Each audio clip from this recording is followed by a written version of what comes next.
Good evening, ladies and gentlemen. Welcome to UCL Laws. It gives me huge pleasure to welcome in particular Lord Carnwath as Honorary Professor at UCL Law Faculty. I've known Lord Carnwath for quite some time. Actually, our acquaintance predates my time at UCL.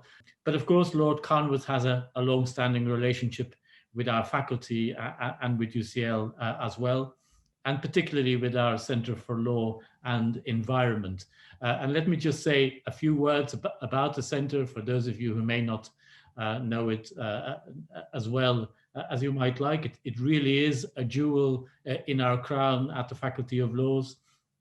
It's been around for many years and it's been doing absolutely sterling work on environmental law matters at kind of all possible levels. There's cutting edge research going on within the faculty and within the Centre on environmental law questions. There's a thriving and unique specialism on the master's program focusing on environmental law. There's a lot of public engagement work which the Centre undertakes, including also consultative work for Parliament and government. And last but not least, it's a really, really nice group of people. But our guest tonight is, of course, Lord Carnwath. And normally it would be customary for me to say that Lord Carnwath needs no introduction, followed by what would be, in his case, quite a long introduction, given his many, many achievements.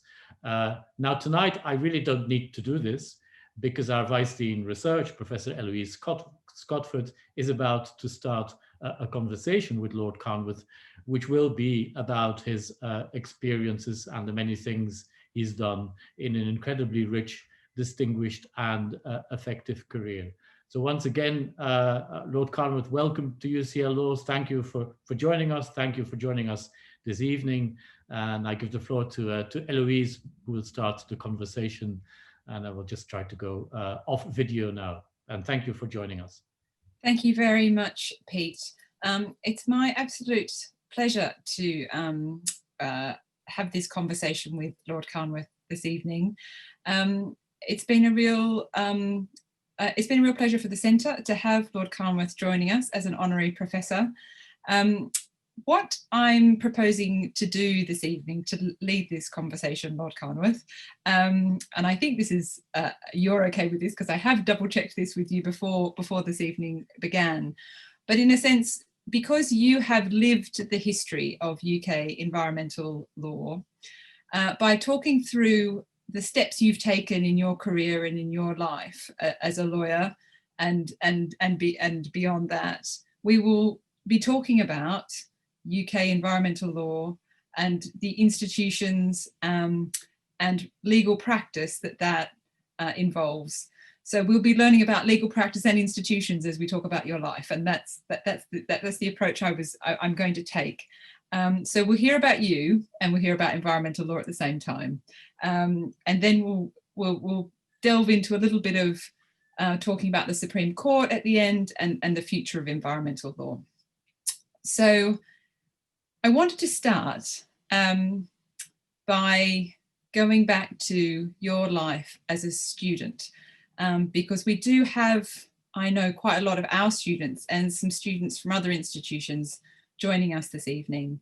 And before we get into the law side, I wanted to get a sense of how you experienced life as a student. You're at the University of Cambridge.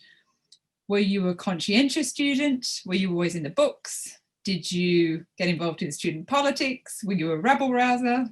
What were you like? What was life like for you as a student at university? Well, Eloise, thank you very much for inviting me to this conversation, and thank you, Piet, for the kind introduction. It's a joy to be associated with UCL. It's a sadness that I can't be there in person. I can't be actually meeting all the students, and it's very odd having this conversation with people listening without knowing who they are or how they're reacting.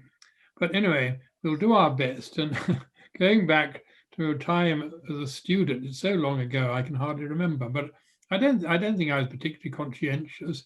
I think I just got on with things as students do, I suspect. And fortunately, in those days, we could meet each other. And it wasn't, one's talking about the early 60s. And funny enough, it was a period of transition, I think, in terms of student politics. I mean, I was one of 5 brothers, and I was in the middle. My oldest brother had gone up to Cambridge in the late 50s, when a lot of people there had done national service. It was actually quite sort of conservative, the whole atmosphere.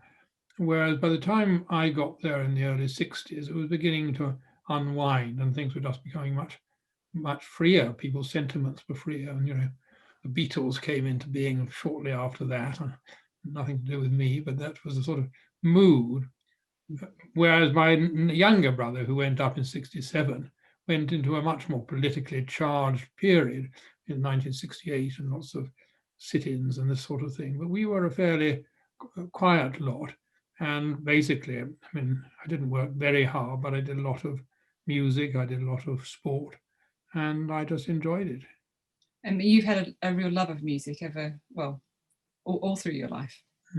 Yeah. We might need to come back to that, the power of music and singing at some point. But I wanted to move to when you turned to study law.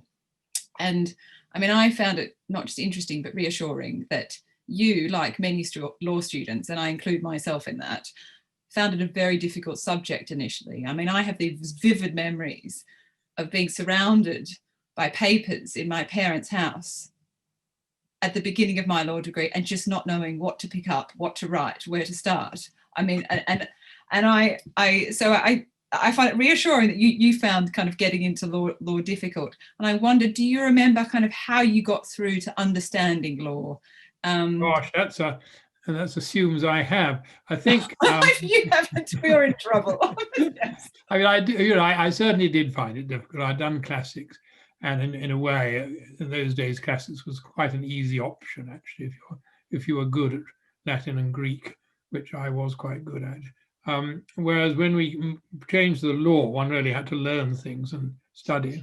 And I think also what didn't help particularly, we had a sort of induction course with someone called Tony Weir. I don't know whether people know about him now, but he was a wonderful teacher and wrote a casebook on tort, which maybe is still being used. But he was something of an iconoclast, and he was always very critical of judgments of the Supreme Court or the House of Lords as it then was. And in a way, it's a mistake to be an iconoclast before you've learned something to start knocking down. And so in a way, I think I started from the wrong end. But I did very badly I tried to do the finals in 1 year, and that was a big mistake, and I did very badly. They then allowed me to stay on and do what was called a LLB, a sort of postgraduate year, which was I found much more interesting because they were much more specific subjects, the subjects I got very interested in, particularly private international law, funnily enough. I think that was one of the subjects which really gave me a feel for how interesting the law could be and the sort of very different ways it's approached in different countries. And that was very interesting. So I got through that, but actually it wasn't really until I started doing real cases for real people that I began to sort of actually understand what the law was really about. Okay, that sounds like the answer to the question. Yeah. Well, so yes, you were called to the bar in 1968. And you started your time at the bar working in planning, local government, administrative law. And over time, you did also get involved in environmental law. I mean, we're interested in all of this experience, but I was interested in, was it obvious to you that this kind of new field was developing, or was it very incremental? Oh, not at all. I mean, I started when I came to the bar. I didn't know what I was going to do. My first pupillage was in company chambers in Lincoln's Inn, and I found that a bit dry, and they didn't want me anyway. So I went to a completely different thing, which was family law, and I found that a bit the sort of opposite. And again, it didn't really suit me. And then by pure chance, there was an opening in chambers which did planning law, and I didn't know anything about planning law, but the planning inquiries and the town and country planning and those things were beginning to become quite an active field, and people were getting very interested in it. And obviously it raised environmental issues. but we didn't think, I mean, we didn't talk about environmental law then.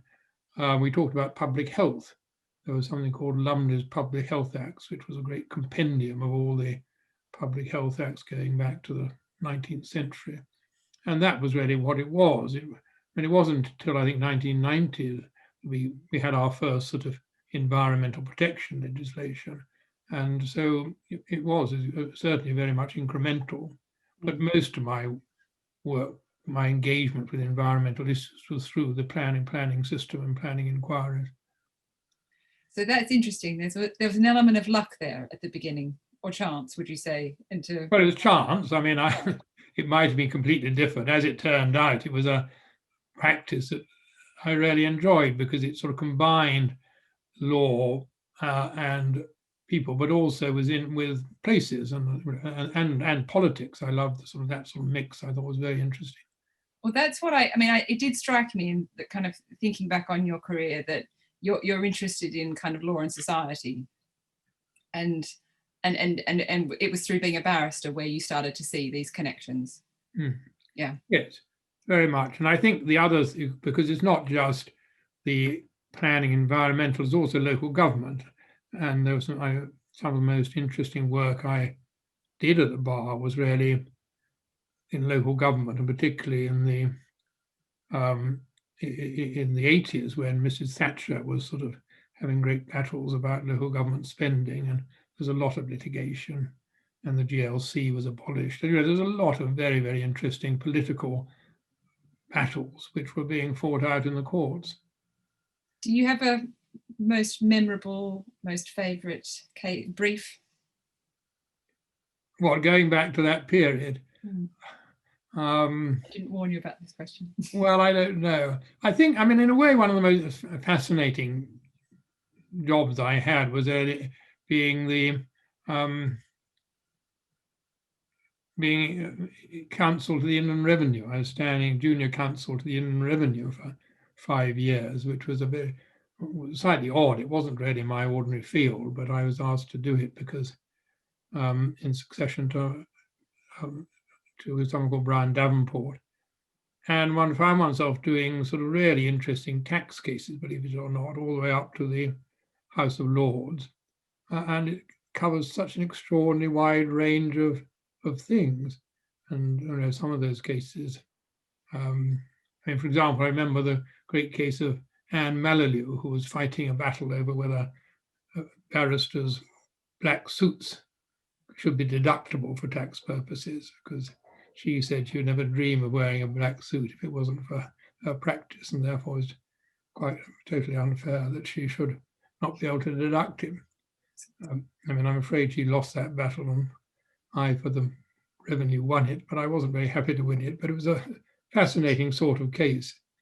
No, all sorts of issues raised by that. 1988, I'm going to zoom us along to. You were appointed as Attorney General to His Royal Highness the Prince of Wales. So first question, will we be seeing you in The Crown as a cameo performance? Happily, I don't think so, no. Okay, good, just checking. But I mean, really interesting role as acting as Attorney General to the Prince of Wales. You did work in relation to the Duchy estate, and I'm just interested, what kinds of legal issues did come up in relation to the Duchy estate? Well, it's an extraordinary post, which most people probably haven't heard of, but it is actually one of the oldest posts in the country. It goes back to the 14th century when the Black Prince needed someone to look after his affairs in this country when he went off and fought his wars in France, and so the attorney to the Prince of Wales was set up then, and there's been a wonderful succession of instances, but it's always depended very much on the particular prince at the time. So Walter Monckton was attorney to the prince when the Prince Edward was worrying about his future as a monarch in the 30s, but I had nothing as dramatic as that, although I was there for the period when sadly the wedding was breaking up. And in a way, one of the reasons I can't bear to look at the Crown is that it's I met Princess Diana and knew her, and it does seem to be a perversion to have a television program about that. But the Prince, I think the reason I was appointed was that the Prince was beginning to get very interested in planning and environmental issues, and so and I had a sort of background in that. And one of the particular things that came up was Poundbury, the development near Dorchester, where some land, because the thing about the Duchy estates is an extraordinarily wide, there's a lot of land in Cornwall, of course, and Dartmoor, but also there's quite a lot of land in London, in Kennington, which goes way back, right back to the Black Prince, and which was now mostly sort of housing estates and things. But so great variety. But the Poundbury was outside Dorchester, and there's some land which was became ripe for development, and the Prince was determined to show how one should develop in a sensitive way, and set about it. He was very determined, still is, of course, about things he believes in. But on the other hand, one was operating within the Duchy Management Acts, which are quite strict as to controls and to making sure it gets proper market value, because the estate, although it belongs to him for the time being, it has to be passed on to future princes. And so reconciling his particular vision with the sort of controls and disciplines of the Duchy Management Act was the sort of thing that I was having to do. And it's a very unusual sort of problem, but actually we seem to get through it somehow. Fascinating, a fascinating potential parallel to thinking about how, considering his interest in sustainability, how visions of sustainability need to align with planning and legislative frameworks. That's that is a theme that has persisted outside that particular example and continues in the wider planning system to be a real challenge. So coming now to the judicial part of your career, you were appointed to the High Court Chancery Division in 1994, also sitting regularly as an administrative judge, and you had sat as a recorder in the criminal courts before that as well, so really quite a wide judicial portfolio. And a few years after that, you were also nearly appointed to the European Court of Human Rights. So you were certainly embracing judicial life. What I was interested in, I'm going to ask you a few questions about being a judge, but at the beginning, when you were first appointed, did you find anything particularly surprising about life as a High Court judge? Yeah, I think I was surprised how much I enjoyed it. It was, there are two things actually. First of all, the extraordinary relief of being in charge. As a barrister, you're always worried about what's going to happen the next day and whether you'll do it right, and you're sort of waking up in the middle of the night worrying about your cross-examination and all that sort of thing. As a judge, you don't. You sort of come in and listen to other people getting on with the work. And is also in the Chancery Division, which I wasn't expecting to be appointed to the Chancery Division, but in fact it was fascinating because there were really interesting cases, both from a sort of legal and technical point of view and from a human point of view. So it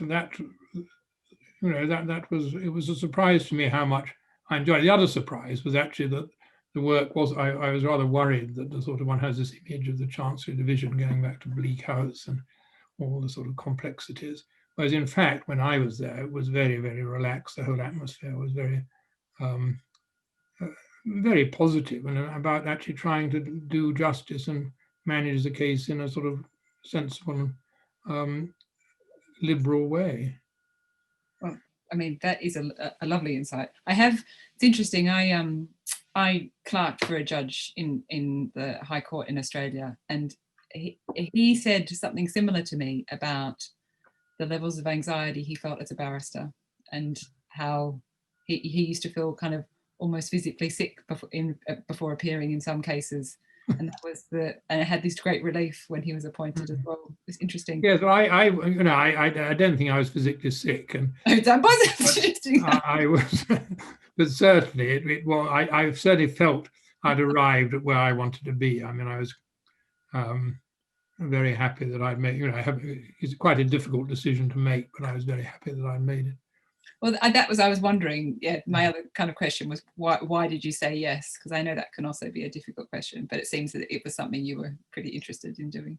I think I'd had 25 years at the bar, and there comes a stage when you feel you've traipsing around the country doing planning inquiries loses its charm, and you want to do something different.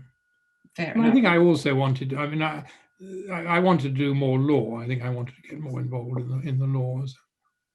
Well, moving on to thinking about getting more involved in the law, you were then appointed chairman of the Law Commission for England and Wales from 1999 to 2002.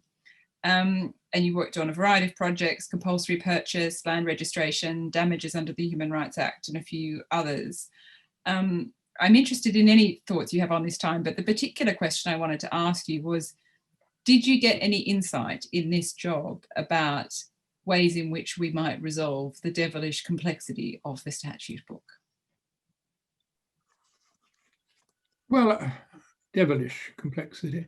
I don't think it's that bad. I think, as I see, I mean, you're always dealing with some complicated matters, and so it tries to bring them within a sort of reasonable shape. I think the most important thing about the Law Commission was tackling the difficult issues in a systematic way and with the maximum consultation. And the other very important feature was the fact that we had parliamentary draftsmen working with us. Now, many people don't really understand how important to our system the parliamentary draftsmen are. They're very clever people who sort of are skilled at putting one's sort of ideas into legislative form. And the best of them are remarkably clear-sighted. And one of the disciplines of the Law Commission was one came up with these ideas for reform, but you then had to put them into instructions to the Parliamentary Council. And if you didn't express your ideas clearly, then they would come back and cross-examine you on them. And it was, I certainly think it's something that students, if they get the chance to go and do a research year with the Law Commission, they would find it extraordinarily valuable. We had some really, really good research assistants working with us, and I think they find it very, very interesting. No, I think that's a very helpful point for the students in particular. So then there was a next phase in your legal career. In 2004, you were appointed firstly as the shadow senior president of tribunals while the system was getting sorted, and then as the first senior president of tribunals. And this was a time of really kind of major change in the English court system. And I'm interested in your reflections on this time. Again, maybe what you found surprising, and I'm interested in what you kind of think of the main strengths of that system, of the tribunal system. Well, I was appointed, I think, because I unusually, for barristers at that time, I had actually done social security work as a barrister. I had done immigration work. I had done tax work. I had done lands tribunal work. I'd actually seen quite a variety of the different tribunals. And so I had rather more experience than most of my colleagues, and I think that's why I was selected to do that job. And the great thing about it followed the legate, Sir Andrew Legate, a former Court of Appeal judge, was asked by Lord Irvine as Lord Chancellor to review the tribunals, because I think there was a feeling that tribunals had sort of grown up piecemeal over a century in different areas of the law without anyone sort of looking at it overall. And they were doing, in fact, in bulk, more cases than the ordinary courts. If you take this sort of social security tribunal into account, they were a caseload of sort of 500,000 cases a year. So you're dealing with enormous numbers of cases, and then you have really sensitive areas like the mental health tribunals and so on. And the other thing that Andrew Legate drew attention to is that the judges working in those fields, you have judges, who are legally qualified people working with specialists in the particular areas. So you have doctors, psychiatrists in the mental health tribunals and so on. Andrew Leggett recognised that you've got here an extraordinary pool of really talented judges who aren't getting proper recognition and aren't being sort of brought into the system. So the great idea was to sort of bring these all together into a unified system, and to recognise its importance in the justice system as a whole. And I found that really exciting. I mean, I think it's probably the most interesting, exciting period of my life, because I think one was doing something which had all party support. It had strong support from the then Lord Chancellor, Lord Irvine, but also, and his successor, Lord Falconer, but it also had all party support. And so I could get on and do it and really put ideas into practice. And there's some really good people who were sort of the presidents of the different jurisdictions. And the other thing we were able to do, which I think was terribly important, was to introduce flexibility so that you could move people between different jurisdictions and hopefully interact with the courts. So you would get court judges sitting with the tribunal specialists. So it was much more flexible, and I think much more a system much better adapted to deal with what you call the devilish complexity of some of these areas of law, because that's really where you do get devilish complexities in some of these specialist fields of law. So, I mean, you have spoken previously, I think, about the role of the potential role of tribunals and the role that the tribunal system can play in environmental law. Is this something where you see there is more potential for evolution going forward? Well, I think so. I mean, I've been banging on about this for a very long time. Back in 1989, I was asked to write a report for the government on the planning enforcement system, and I wrote a report which the recommendations which sort of were put into law in the Planning and Compensation Act of, I think, 1991, or anyway, they're still part of the law. But one of the things that did strike me then, and in a way that was one of the first times I sort of started looking at environmental law as part of the package. And it seemed to me that in a lot of the planning cases, you were coming up against environmental control of pollution issues, which were part of the same package. And it did seem to me then that really one should bring those two systems together in a way, and some sort of environmental tribunal would be a very good way of policing those systems. And in fact, Harry Wolff, who was then the Lord Chief Justice, or maybe it was before that, but anyway, he picked up that theme in his maiden speech in the House of Lords, and he was very keen on the idea, but it hasn't developed, and I think mainly because the planning inquiry system and the planning inspectors were highly regarded, and politically there wasn't any sort of will to change that. But ideally, it seemed to me they should be brought into an environmental tribunal. Now, I think under the environmental bill, which is going through Parliament at the moment, there was a proposal to have the sort of judicial supervision through the upper tribunal, an environmental chamber of the upper tribunal, which I think would have been a very good idea. But at the moment, the government seems to be moving away and to control by the administrative court. But I do think there are opportunities there. Yeah, indeed. I think that it's a rumbling issue, isn't it, about the jurisdiction and the nature of that. Well, our colleague Richard McCrory has been very strong on this subject. I don't know whether your students know Richard McCrory as well as you and I do, but he and I sort of go back a long way on this subject. So just before we leave tribunals, one of the audience members did ask as their question, because people could pose questions before if they wanted to, which is, do you think the absorptions of the tribunal service into the court system has been an unqualified success? I don't think there are such things as unqualified successes. Probably, that's the easy answer. I'm not quite sure what he or she is talking about, in the sense that what happened was the first stage was to established the tribunal system as an integrated whole to bring all the tribunals together into a sort of structure of the upper tribunal and the first tier tribunal with a senior president. And we had our own office and chief executive. But it then became apparent that actually there was so much crossover between the courts and the tribunals that it made sense to sort of strengthen the links between them. And then eventually it seemed sensible to set up a courts and tribunals service. But interestingly enough, keeping the senior president of tribunals as a distinct position separate from the Lord Chief Justice. And it's very interesting how the sort of the legislation preserves the independence of the senior president of tribunals. And that was something which, funny enough, Lord Faulkner, when he was Lord Chancellor, was very, very insistent on. And I think he was right.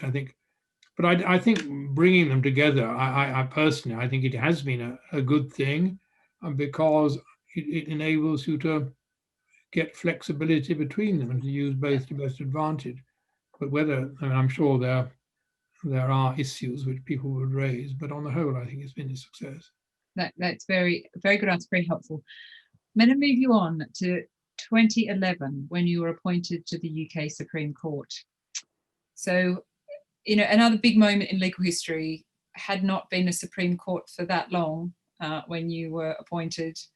And I guess just a big question about your time, and then we'll think a bit more about the court. But what was the highlight of your time at the Supreme Court, would you say? People always ask me about sort of highlights or many, or everything. Well, no, I mean, I think the sort of highlight of it is working with one's colleagues in a really congenial atmosphere and dealing with a whole wide range of different cases.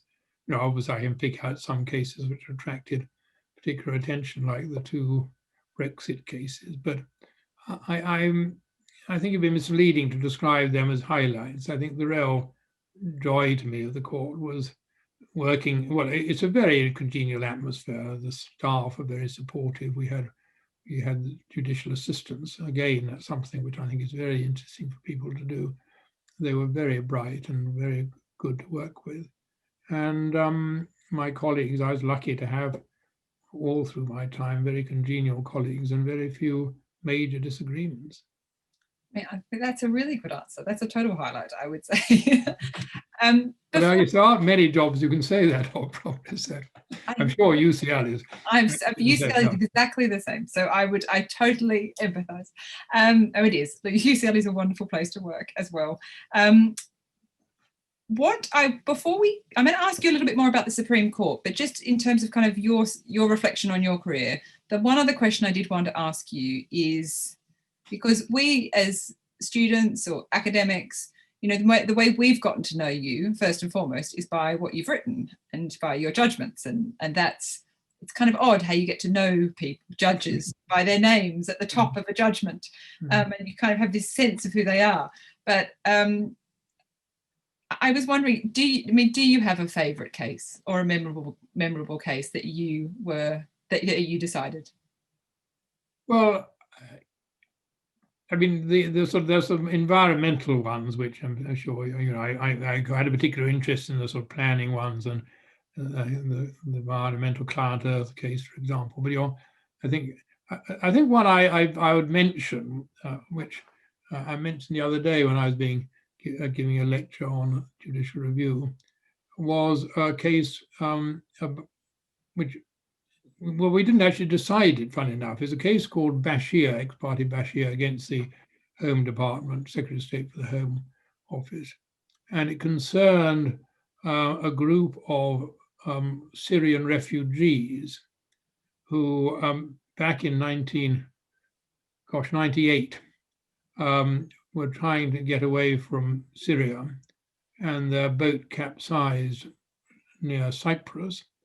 And they were picked up by a British trawler and taken to one of the British bases on Cyprus, and they asked for asylum and were given it by the local commander who had full jurisdiction in the British base. But the question was then, what what happens to them. And I think the assumption of the commander was that they would be given, they would be effectively given asylum in the UK. But such was the politics at the time here that the Home Secretary was not willing to give asylum unless he was absolutely forced to do so, and it became a bit of a political standoff. And you can read about it in the judgment. It's a terrible story, frankly, because that standoff went on for 20 years. And in the meantime, they were being held. There was a group of families, about 80 people in all, adults, grandparents, children, and they were being housed in disused army barracks, which were totally unsuitable. They were able, by sort of arrangement with the Republic of Cyprus, to use schools and medical facilities in the Republic, but they felt that their right was to come to this country, and that they were being palmed off, really. And then they were very persistent. But what is interesting about the case, I mean, you can read it, and I think it's a fascinating case to read. We didn't decide because the issues were really so complicated. There were issues of international law, the status of the bases under international law, how the Refugee Convention applies in those rather peculiar circumstances, what are the respective responsibilities of the local and the mother country. And then how do you convert those sort of issues into domestic judicial review terms? What's the responsibility of the Home Secretary? Is it a matter for the UK courts at all, or is it a matter for the courts of the bases in Cyprus? Should it have come to the Privy Council? Because of course there's the rights of appeal from the courts of the bases to the Privy Council, whereas it had come to the Supreme Court. They were all really tricky issues. And in the end, what we did was to sort of piece together a judgment, which I sort of tried to piece together from some really impressive contributions from my colleagues, and ended it with a series of questions, which we said we needed further submissions on. And but underlying, there was a sort of hint that the government might decide that after 20 years, it was time to throw in the sponge. And happily, that's what happened. 3 days before the case was due to be re-argued, we got a notification that the judgment the government was not going to resist their entrance. And it actually went off with very little publicity, which was probably just as well for everyone. But I think from a legal point of view, it was one of the most interesting. And I think the questions that we posed at the end of the judgments are ones which students in those fields would find very, very interesting. And I'd love to know what the answers are. Well, that we certainly can pass that on to our students and our colleagues who work in international law in particular. That is something you might be interested in continuing a conversation about. But I think you're right. Those questions about refugees and how they interact with the laws of nation states can be incredibly complicated and are obviously incredibly important. That's a highlight. I wanted to ask you a few questions about the Supreme Court as an institution. So, I mean, you came into the Supreme Court when it was the Supreme Court. Did you have a sense of being part of a new kind of institution? And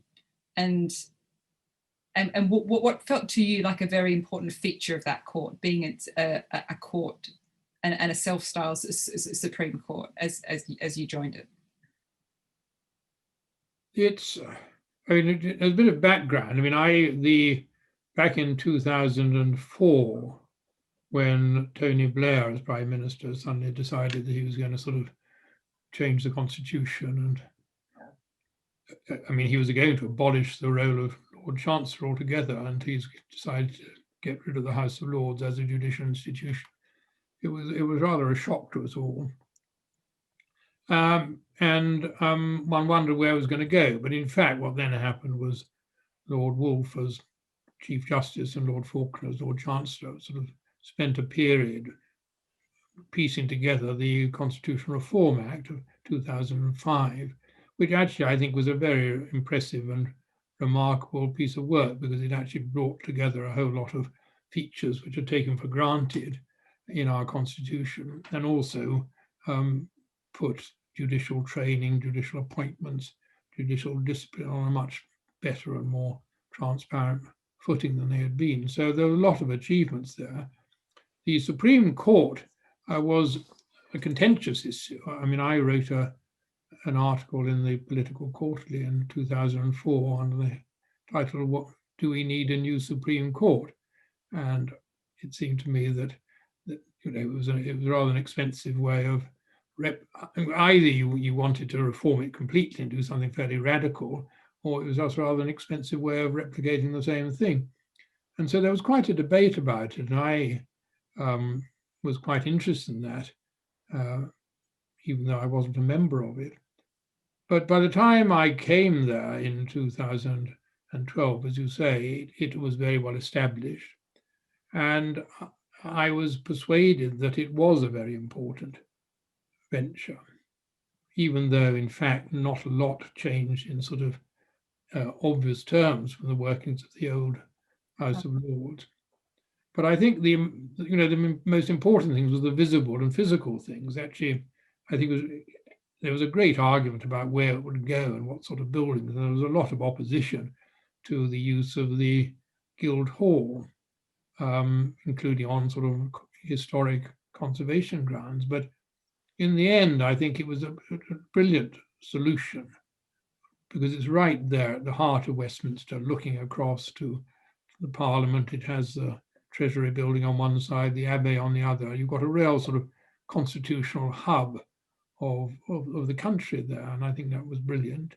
I think fortunately, Lord Faulkner managed to persuade the Treasury somehow to put enough money up to do the job properly. And so I think it was, the actual conversion, I think, was done very, very well. Not everyone agrees with some aspects of the decor, but I think it's a very distinctive building. And the other thing is it works extraordinarily well as a place to work in. The old House of Lords, the judicial corridor, for anyone who ever went there, was terribly cramped. I don't know how they could have operated working there.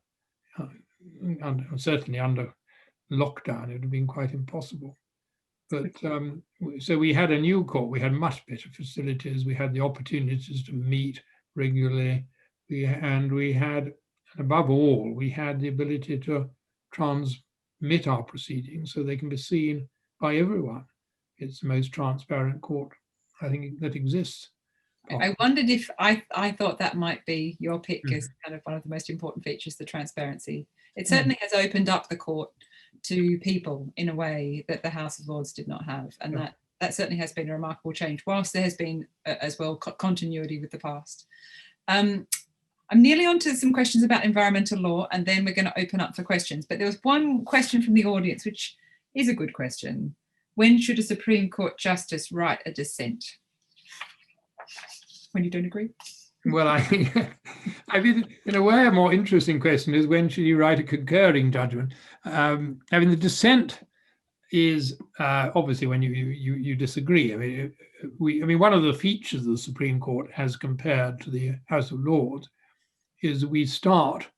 I mean, in those days, everyone used to go away and write their own judgments, and so you get a lot more judgments than what we've always tried to do in my time is to minimize the number of judgments and have at least one single majority judgment. And so the normal practice is for someone to be deputed to write the majority judgment. And then there's a great deal of exchange to see if we can, rather than disagree, you try and persuade. And in a way, I think the internet, I mean, the email has made that a great deal easier than it was before. So I think on the whole, dissents, there are not many cases, I think, in where I've dissented on my own. I think if I can't persuade at least one of my colleagues of my point of view, I try and persuade myself that I'm wrong, and sometimes succeed. So it's quite a dynamic process, and I think there's much more of a debate goes on than people understand. Concurring judgments are more subtle because on the whole we try to avoid too many concurring judgments. But if you have something that you really feel ought to be said by way of a sort of, I think an extended footnote was how one judge described it, and I think it's a very good expression. So I don't think there's any general rule, but on the whole, we try to agree, and usually we succeed. That's fascinating about the increasing kind of collaboration and debate leading to more judges writing together. I mean, is part of that, you're saying part of that's the internet. I'm sure part of that's the people, but was part of that going back to the architecture where you can see each other and have lunch and all of that? I think the fact that we're meeting regularly, and when I think the other feature of the House of Lords is that they were very cramped in their particular corridor, but then they would tend to go and mix with the House of Lords generally, and they go and have lunch with the other members of the House of Lords. So they weren't sort of thrust together in the same way that we were. And I'm sure that sort of feature, in some would say, well, it makes you rather ivory tower, you're out of touch with the rest of the world. But it does mean that you're much more working together. And I think, for me, I think that's a good thing. Yeah, fascinating. So environmental law. I've had, this is another. Can I just actually one point? Yes, no. I pay a little credit for the move to single judgments. When I was in the Court of Appeal, I found myself on one occasion having to write the lead judgment on a case about possession actions under Article 8 and actions for possession of property by local authorities. To what extent are they bound to take into account Article 8? And we were faced with a judgment of the Supreme Court where there had been 6 different judgments. There had been a 7-judge court, and there had been 4 majority judgments and 2 minority judgments. And one of the minority judgments was by Lord Bingham, so that tells you the sort of case it was. And it was a nightmare trying to piece stuff together. And at the end of it all, I wrote a sort of a postscript saying, couldn't please you do a little bit more, dear members of the House of Lords, to give us a single judgment rather than having 4 to dissect. Now it happened that a member of the court was David Newberger, as he then was, and Simon Tuckett was presiding, but I got them to sign up to this. But I didn't know when I was writing the judgment that David Newberger had just been invited to go to the House of Lords. And so he was sticking his neck out a bit, right, joining up to a judgment to tell their lordships that how to do their job. But in fact, I think the fact that he signed up to it and it did make a difference. It was a case called Doherty, if anyone wants to look at it.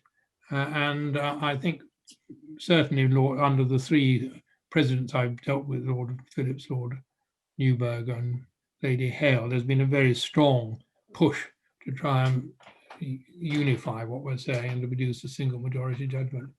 I mean, there's a very serious point there about common law reasoning and the clarity of findings in cases and how that creates a more stable kind of body of law. And in addition, not just the gratitude of judges and barristers, but the gratitude of law students having to make their way through all these judgments to find out what on earth was decided in a case. Yes, I mean, I think that's something which is very worth students looking at, because I certainly, even now sitting in the Supreme Court, I'm amazed in a way looking back at how my predecessors managed. You get 5 people saying similar things, but in very long judgments. I'm sure we are open to criticism, but I think we at least tried to move that on. Move that on. Yeah. Okay, so a few thoughts about environmental law, and then I will open up for questions. So, I mean, you're very well known as a very active, and I don't mean, I mean active in that you're busy in environmental law. You have networks that you are very involved internationally with other judges. You've been involved with the UN's work on the environment programme. You are the honorary chairman of UKLA, the UK Environmental Law Association, and so on, and have been, I mean, very generous with your time, but very engaged in the area of environmental law as it has developed over the last 20 to 30 years. So a few questions about that. First, a question from the audience. What do you consider, having kind of lived through this period of the development of environmental law, what do you consider to be the most important trends in environmental law in the last 20 to 30 years? Well, I think the globalization of environmental law has been, I don't think that's a very good term, but I gave a lecture a few years ago on what I call environmental law in a global society. And I tried to trace the way that environmental law had gradually been recognized, because you go back to things like, well, the European the Convention on Human Rights doesn't say anything about environment. The sort of EU law doesn't say initially anything about the environment. The United Nations Charter doesn't say anything about it. And none of the old sort of constitutions tend to say anything about it. Whereas there was a gradual sort of recognition of the importance of the environment, really, I think, starting with the Stockholm Conference in 1972, and then building on from there. So to a stage where really all the sort of constitutions over the last 20 or 30 years have some recognition of the importance of the environmental rights. And there's been a sort of acceptance of the basic principles. And I think, of course, the Rio Convention in a conference in 1992 was terribly important in sort of formulating those principles. And then in 2002, we had the Johannesburg Summit, and we had what was called the Global Judges Symposium on Environmental Law, which was sort of bringing together of, I think they had about 80 Chief Justices there, who made a sort of joint declaration about the importance of the law and the courts in enforcing environmental law. So it's been that sort of gradual trend, and I think that's going to continue, and it's, of course, fundamental to the issues like climate change and the other global issues that we all face. So that, picking up the point about the judicial networks, I wanted to ask you a question about judges and who specialise in environmental law. Because there is this perception often that that judges who do environmental law should be in some way environmental law, that they're kind of green judges. Did you see your role as an environmental kind of judge? Is it helpful to think about judges in this way? No, frankly, not in. I mean, there are some jurisdictions which have specialist environmental courts. Obviously, it makes sense to talk about the judges of those courts as environmental judges, but in the Supreme Court, we did everything. And because of my interest in environmental matters, I tended to get asked to do the lead judgment, both in the Supreme Court and the Privy Council. But I think it'd be wrong to see me as in any way sort of a judicial activist, if that's that sort of sense, because I decide the cases on the merits as they come in front of me. But having said that, if I can get a case where I can sort of make a plug for some important environmental point, then I'm very pleased to do so. Well, that leads me to a kind of a related question about the role of courts in environmental cases. So I noticed this, I think it's that same speech that you gave on the Global Society, Environmental Law in the Global Society in 2014. And I've got a quote here that I'm going to read to you, which I actually we pulled out and put in one of our articles actually on climate litigation. But so it says the following: courts are uniquely placed to create the stable and legally enforceable structures necessary to ensure proper planning, supervision and enforcement. The courts cannot dictate policy. That is for government. but the courts can ensure that the policy is rational and coherent and consistent with the scientific evidence, and that firm policy commitments are honoured. So I can see cases where, and that you've decided and other judges have decided, where those things are going on, making sure governments honour their policy commitments. The Heathrow case that you decided, I think, was a good example of that. And the recent Heathrow case, actually, a very good example of that. But I wondered about this point about courts can ensure that policy is consistent with scientific evidence. That stands out to me a little bit. How far should courts go in ensuring that government policy is consistent with scientific evidence relating to environmental problems in particular? Yes, I'm interested that I said that, in a sense, and I can see why you sort of picked out that particular aspect. I think it's all right. I mean, the scientific, obviously, if there's a big scientific debate going on, and that comes up in the case, well, then the judge has got to decide it, and decide it on the balance of probabilities if it's a civil case. That's standard. But more often than not, one's looking at a decision made by a minister or authority on the basis of their judgment of the scientific position, and one's not going to interfere unless it's irrational in some way. I think in the climate change context, I do think it's important that the courts would have provided an opportunity, if there were a serious case for climate change denial, the courts in any country would have provided an opportunity for those who wanted to advance that case to put it forward supported by evidence.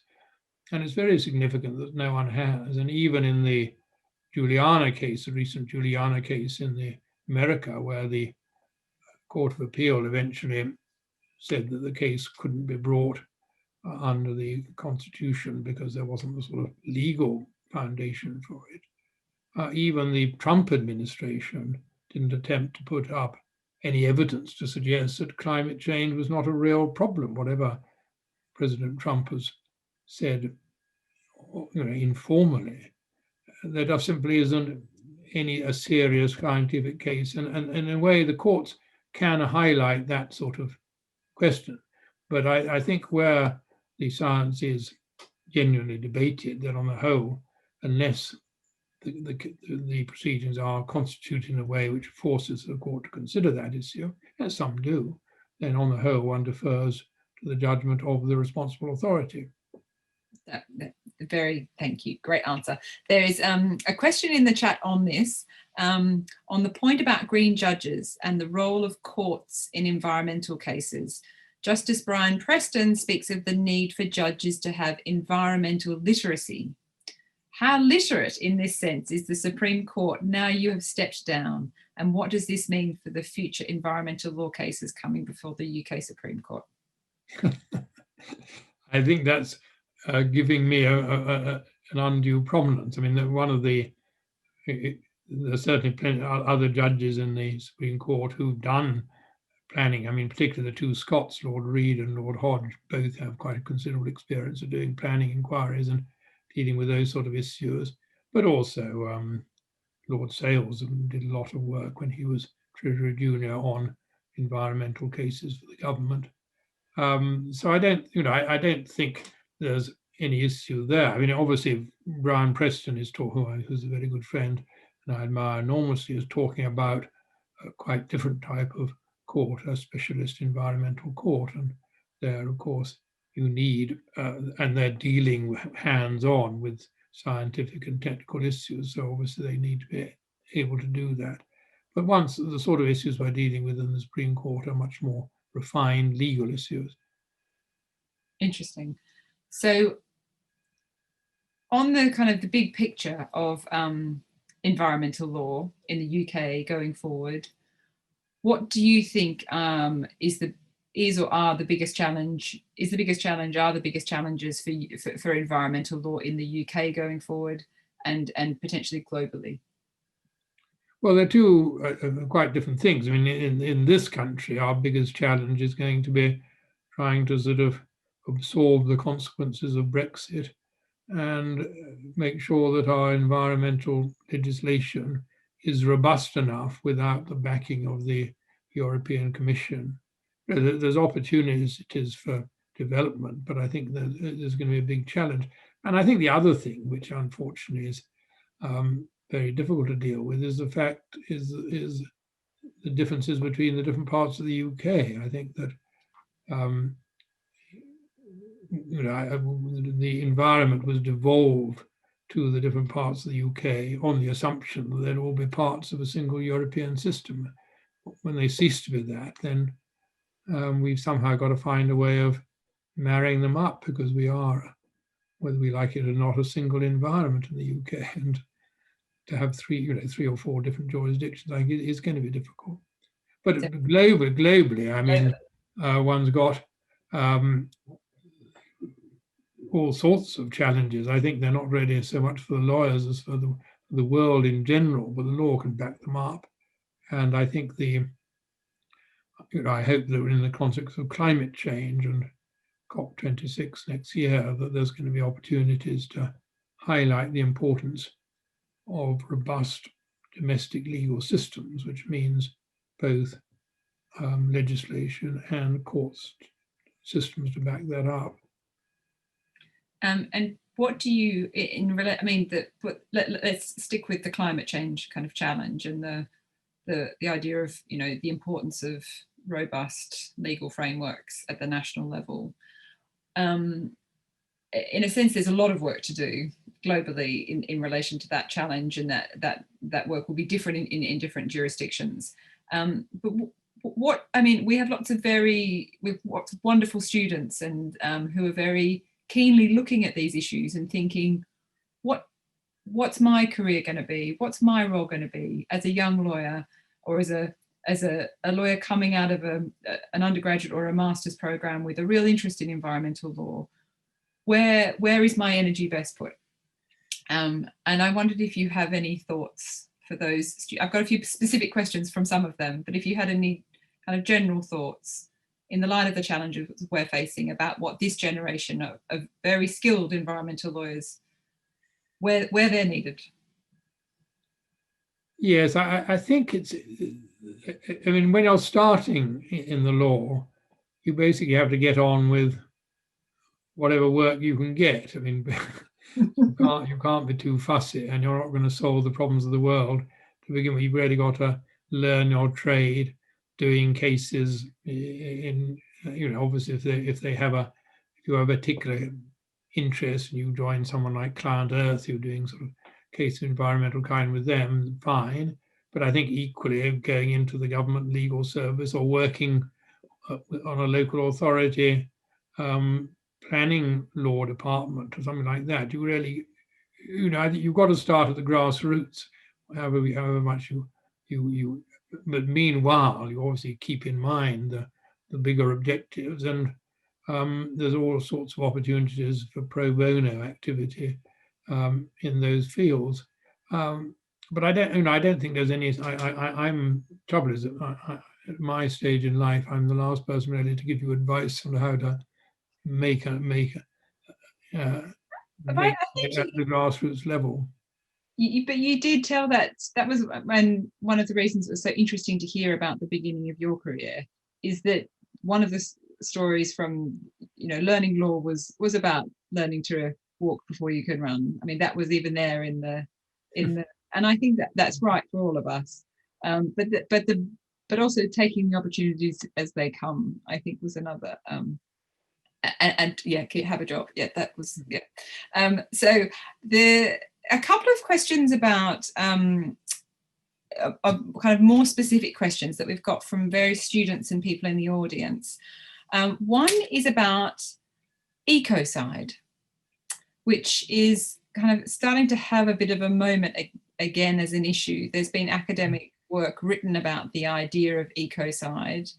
And so the question is, I'm wondering what Lord Carnwath thinks about recent developments in environmental law, including the development of ecocide as an international crime, since this is being taken more and more seriously. there has been various projects around the world, and now we've got this legal panel of experts with which has Philippe Sands is chairing, I think. Do you think the UK could or should include such a crime in its legislation? Well, I think what the UK would do is rather different from what's being done as an international matter. I mean, Philippe Sands is obviously a great expert on that, and I'm not an expert on international law.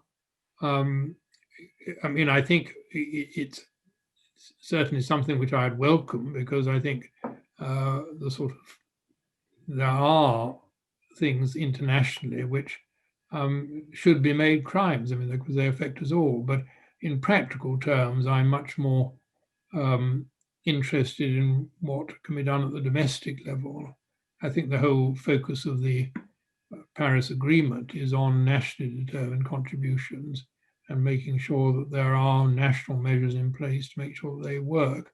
So that would be my focus. But I certainly would support a properly developed international crime of ecocide, because I think there are things, you look at the Amazon basin and you think that unless that's controlled, that could amount to something like ecocide. But I don't want to get involved in that sort of issue because it's deeply political and it's not something which I'm an expert on.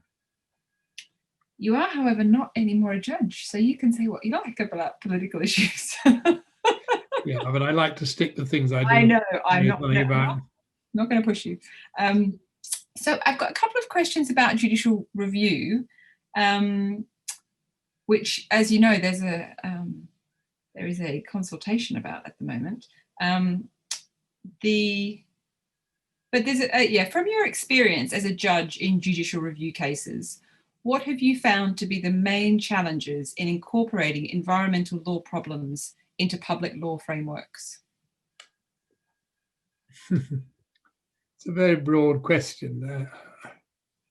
I don't think, each judicial review case takes place within a particular legal context. The Client Earth case about air pollution, the great advantage of that was one was working with within a framework of very specific European environmental legislation, which set very specific targets, and so you could see whether those targets were complied with or not. And then the question was how you enforce that and how you carry it forward. Whereas most of the time, one dealing with, as in, say, the Heathrow case, one's dealing with judgments made by the government on a range of quite difficult environmental issues. And I think the problem for the court is just sort of to find its way through them to extract what is a genuinely legal issue. And that, I think, is a problem, because I think one's got to be very careful not trespassing beyond the proper judicial role. But, and so one needs to be very careful about that. And it's interesting. I mean, that's surely what the barristers are there for, to help you find the legal issues, is that sometimes there still is more work to be done to find the legal issues, despite what counsel have helpfully provided. I think there's a danger that, I always felt this in the Supreme Court, that there's a danger that people think that because it's a Supreme Court, you've got to be very complicated, whereas actually one feels that by the time you get to the Supreme Court, you should have been able to refine your issues so that they're not so complicated. The task of the barrister should be to try and refine them, but it's maybe easier said than done. I mean, all those trolleys of papers, are they all still on trolleys?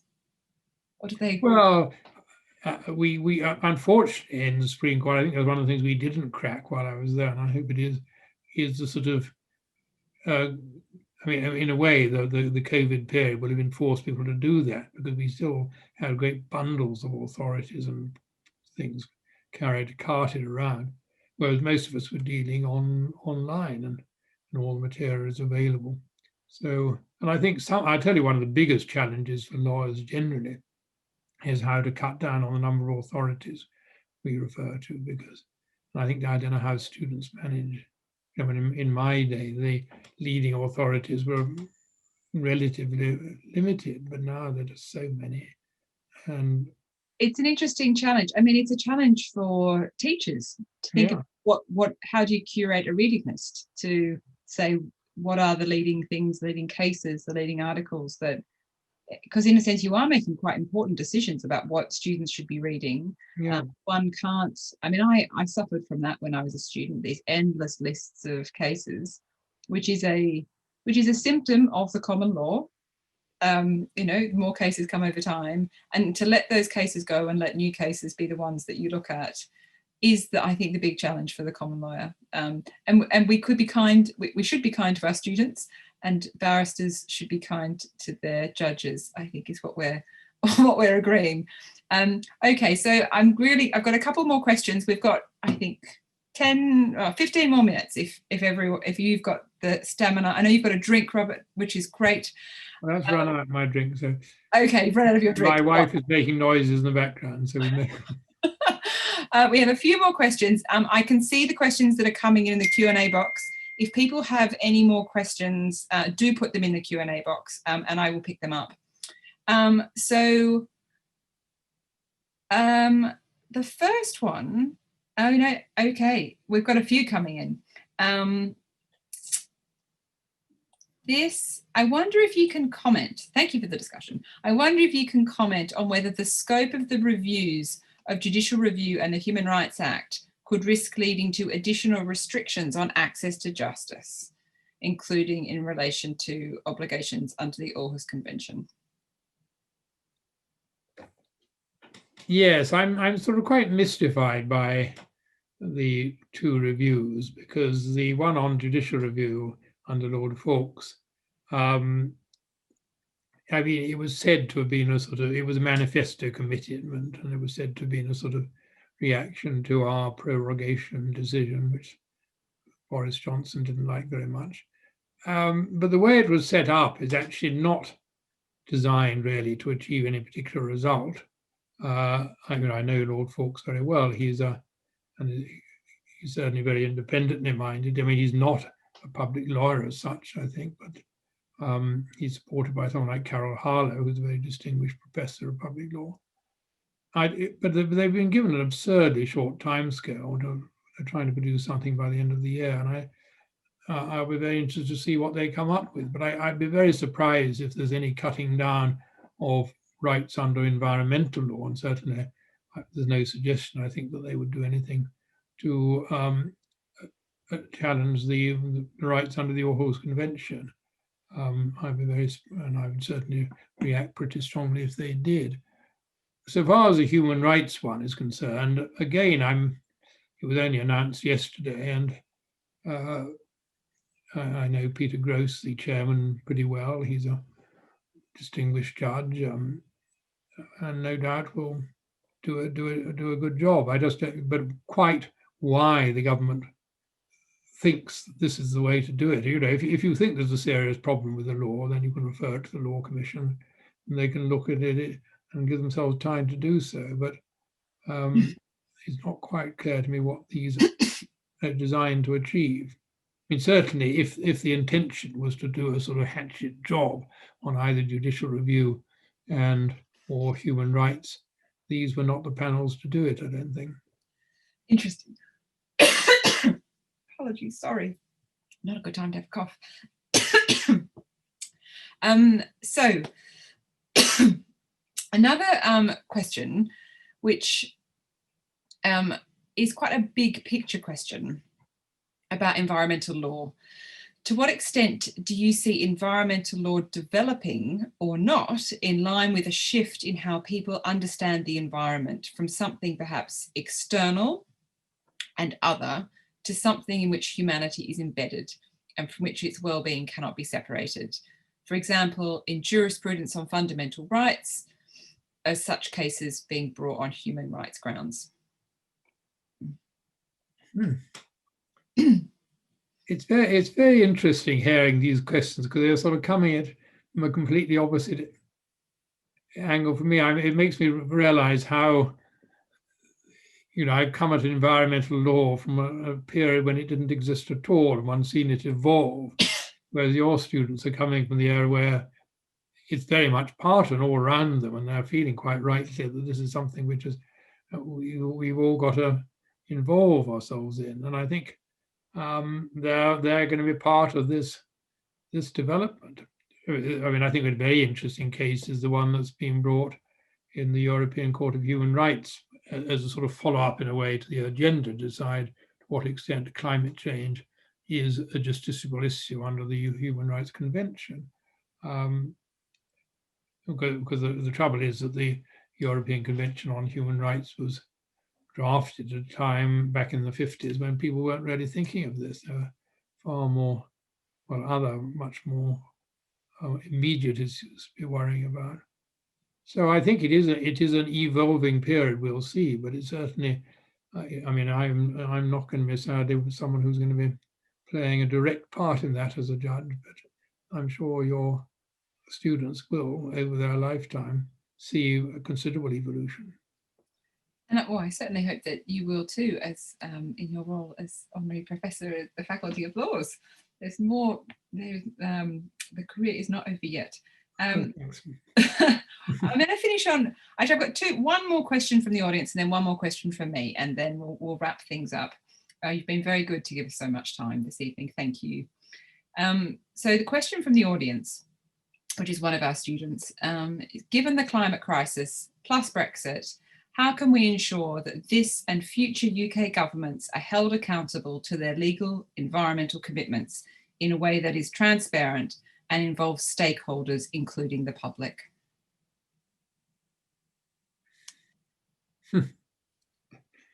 Oh gosh, I wish I knew the answer to that. I've been struggling with this all my judicial life, all my working life, actually, in different ways, and there have been different challenges. We have particular challenges now, of course, but I mean, there have been different things all through. We just have to keep bashing away. I mean, that's what we have to work at, what we believe in, and try and make a difference. And good luck to you all. Good answer. So I have one last question, which is, as I say, the career is not over, but behind every great career, and you truly have had a great career, there's always a vital support system, regime, discipline of some sort. And I wondered if you'd like to share any kind of nuggets of wisdom or acknowledgements in that respect. Well, obviously my wife has been a key factor, and if I don't stop this soon, she'll be getting cross because the stuff will be getting cold. But seriously, actually, a sort of stable relationship is incredibly important. I think also the having other interests has been very important. I mean, we haven't discussed music very much, but that's been a mainstay of my life. I played the viola. I've always sung. I sang. I love singing choral music. So I've always kept sort of some degree of physical sporting activity. I think sort of balance is very important, and at each stage, because I think the thing actually a good piece of advice is when you start work in any organization, it's good to start as you mean to go on. I mean, it takes some courage to say, I'm going to leave at 6 o'clock on Mondays to go and sing my thy choir. But in a funny way, people respect that, and I think it's still true. So you need to sort of have a balanced life. And you'd recommend the singing? Well, I've enjoyed it, but I'm sure it's not for everyone, but it's certainly been pretty good for me. Lord Carnwath, thank you very much for your time, for your thoughts, for your reflections. I know that I've enjoyed it terribly, and I know all of our students and our audience will have as well. I'm going to bring proceedings to a close. Thank you very much. Thank you very much.